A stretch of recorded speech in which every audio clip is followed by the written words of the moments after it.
Why do most married couples eventually get divorced? The lie of love. 50% of marriages end in divorce. But what happens to the other 50%? Many of them wish they could. They sit across from each other at dinner tables, scrolling phones instead of talking. They sleep in the same bed, but live in different worlds. They become strangers who share a mortgage and a last name. What we call romantic love is one of humanity's most destructive lies. We have built an entire institution around a temporary chemical state and called it marriage. What happens when that chemical state inevitably fades? What's left behind? How does this broken chemical phenomenon lead you to an ultimate divorce? Phase 1, the chemical high. Let's start with what Nietzsche called the madness of love. Modern neuroscience confirms what he suspected over a century ago. Falling in love is literally a temporary form of insanity.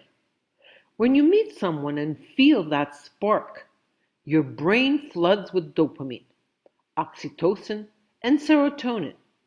This cocktail creates euphoria, obsession, and the complete inability to see your partner's flaws. You're not thinking clearly. You're high. Nietzsche wrote, "There's always some madness in love, but there's also always some reason in madness. The madness serves a purpose, to get you to commit to reproduction and pair bonding, but it is not designed to last forever." This chemical high typically lasts 18 to 24 months. During this phase, couples make life-altering decisions while under the influence of natural drugs. They move in together, get engaged, plan weddings, and merge finances, while their brains are literally altered from baseline functioning. Think about how insane this actually is. You meet someone, get chemically hijacked by your own biology, and make permanent legal commitments while unable to think rationally about the person in front of you. Nietzsche understood that what we mistake for divine love is actually the will to power in the skies. It's your unconscious drive to possess, control, and complete yourself through another person. You're not falling in love with them. You're falling in love with the idea of solving your own incompleteness through them. But brain chemistry doesn't care about your happiness or compatibility. It cares about reproduction and species survival. Once it's accomplished, its biological goal, pair bonding for long enough to produce and protect offsprings, the chemicals naturally decline. This is why every marriage starts with a lie. The belief that this temporary altered state represents your true feelings about this person. When the high inevitably ends, couples don't realize they are experiencing chemical withdrawal. They think something has gone wrong with their relationship. Phase 2, chemical tolerance. After 18 to 24 months, something shifts. The person who once seemed perfect starts showing flaws. Conversations that once felt electric become routine. Touch that once sent shivers becomes mundane. People call this relationship failure, but in reality it is chemical tolerance. Just like with any drug, your brain adapts to the constant presence of love chemicals and stops producing the same intense high. During this phase, couples make their first fatal mistake. Instead of understanding they are experiencing normal neurochemical adjustment, They interpret the declining intensity as evidence that something is wrong. The chemicals that once masked incompatibilities have worn off, revealing fundamental differences that were always there but invisible during the high phase. Different values, different life goals, different communication styles, different expectations, all previously hidden by the chemical haze. But society tells them this is when real love begins, when the infatuation ends and mature love starts. This is perhaps the cruelest lie of all, because it convinces couples that the death of passion is actually a sign of relationship progress. The death of excitement is rebranded as stability. The loss of desire is called deepening intimacy. During this phase, couples begin the long process of compromise and accommodation that Nietzsche saw as spiritual suicide.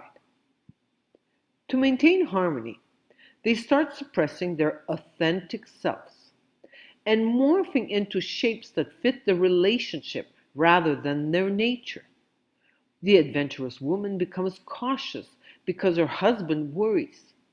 The ambitious man scales back his dreams because his wife wants predictability. The creative person abandons their passions because their partner needs more attention.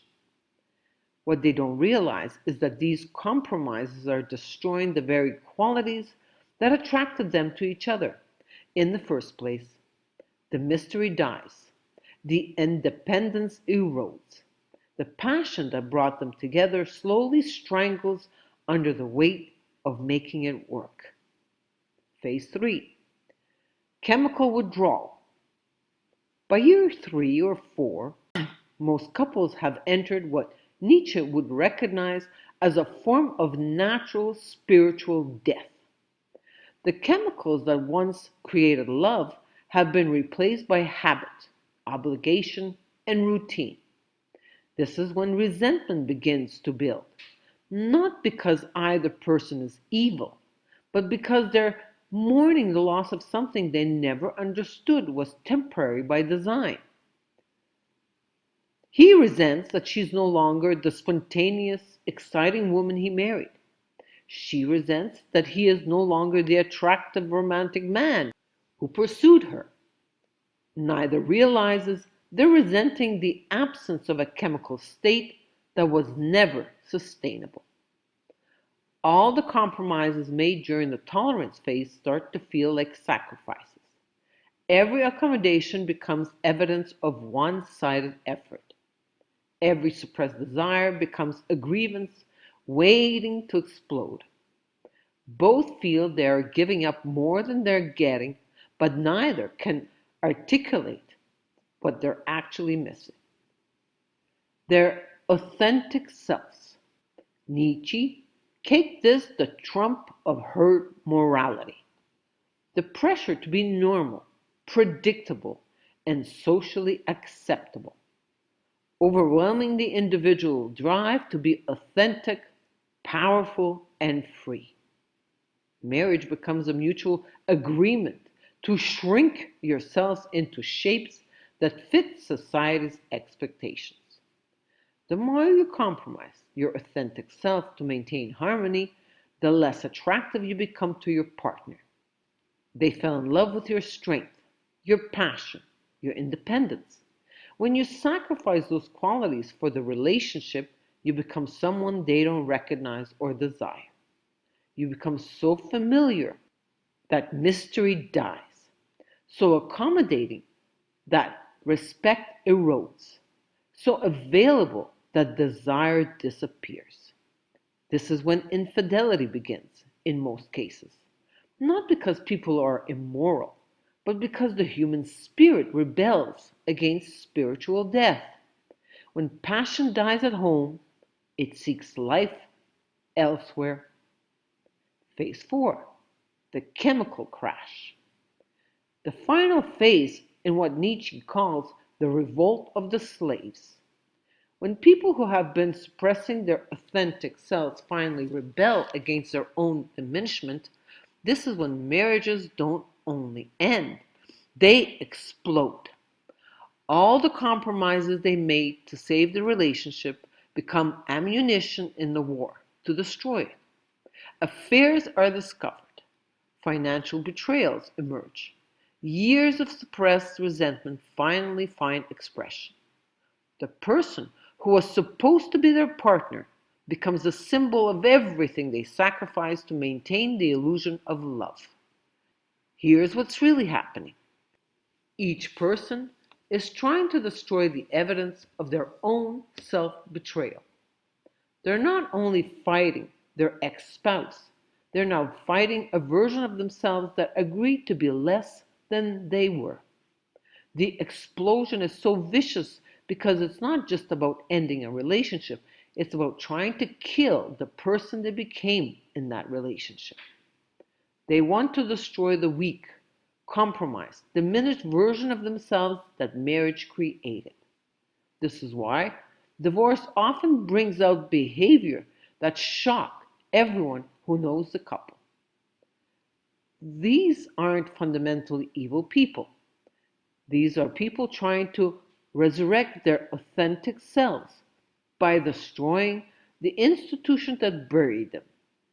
Children become weapons in this psychological warfare. Custody battles become attempts to punish the other person for years of perceived injustice. Financial assets become tools of revenge rather than practical divisions. But you can't recover lost time, sacrifice dreams, or abandon authentic selves through legal proceedings. The tragedy isn't that the marriage ended. The tragedy is that two people who were once complete individuals allowed an institution built on a chemical lie to diminish them into fragments of their former selves. Marriage asks people to make permanent commitments based on temporary brain chemistry. It demands that individuals sacrifice their authentic selves for the sake of an institution that promises security but delivers spiritual death. The high divorce rate isn't a moral failure. It's evidence that human beings instinctively rebel against systems that diminish their life force. What does not destroy me makes me stronger. But marriage does the opposite. It weakens both partners by demanding they abandon the very qualities that make them individually powerful. The solution is understanding that you cannot build lasting connection on a foundation of temporary chemistry. Ideal individuals do not marry to complete themselves. Individuals connect with others to share their completeness. They don't seek rescue or salvation through relationships. They offer enhancement and growth. This requires taking full responsibility for your own happiness, your own meaning, your own purpose. This means becoming so complete in yourself that you don't need another person to validate your existence. When your relationships come from this place of strength, everything changes. You're not seeking someone to fill your emptiness. You're looking for someone who appreciates your fullness. Relationships from this foundation are chosen daily rather than trapped by contracts. They are based on mutual enhancement rather than mutual dependency. They can end without destroying either person because neither person's identity depends on the relationship. This terrifies most people because it requires giving up the illusory security that marriage provides. So why do most marriages fail? Because they built their union on a chemical lie. They made permanent legal commitments while under the temporary influence of neurochemical changes designed for reproduction, not lifelong compatibility. The 50% who don't divorce aren't necessarily happier. Many are simply trapped by financial, social, or practical constraints that make escape impossible. They represent not the success of marriage, but its cruelest failure. Authentic strength comes from self-mastery, not self-sacrifice. Real love flows from abundance, not emptiness. That lasting connection requires two complete individuals choosing to enhance each other, not two incomplete people trying to become whole through merger. This requires courage that most people lack. The willingness to love without guarantees, to connect without control, to commit without cages. When you become who you really are, relationships transform completely. They become celebrations of choice rather than expressions of need. Infinite love. From millennium slavery to individual sovereignty. Let's rejoice, because the insanity we are experiencing is an illusion, which is pushing more and more of us to awaken.